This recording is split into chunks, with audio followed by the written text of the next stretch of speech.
কি করবে? টেবিলের তলায় যে ঢোকে তার কাছে কি সলিউশন চায়? আর অন্যদিকে বিজেপির পর এবারে বামেরা সন্দেশখালীর পথে ফের বিরোধীদের বাধা।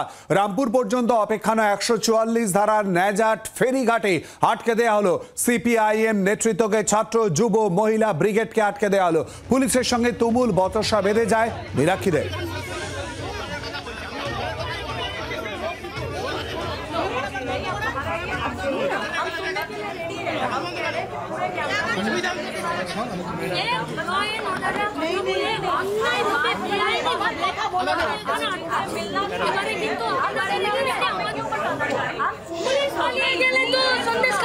সব জায়গায় পুলিশ যদি পেরিয়ে যায় তাহলে তো সব জায়গায় সন্দেশখালী হবে। পুলিশকে আসতে বলো, ফেরিঘাট কেন বন্ধ সেটা প্রপারলি বলতে হবে। আর আমরা ওই পারে যাব, একটা ফেরিঘাটের ব্যবস্থা করতে হবে। আমরা মহিলাদের সঙ্গে আরে পুলিশ কোনো সলিউশনই জানে না, ও আবার কি করবে? টেবিলের তলায় যে ঢোকে তার কাছে কি সলিউশন চায়?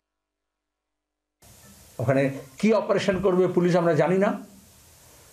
নেজাটে মীনাক্ষী সহ কনিকা সহ এদের সবাইকে ওরা আটকেছে, যেতে দেবে না।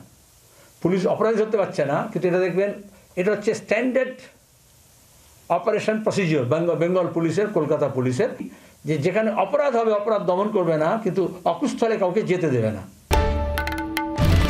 বাংলার আওয়াজ, বাঙালির আবেগ, জি 24 ঘন্টা।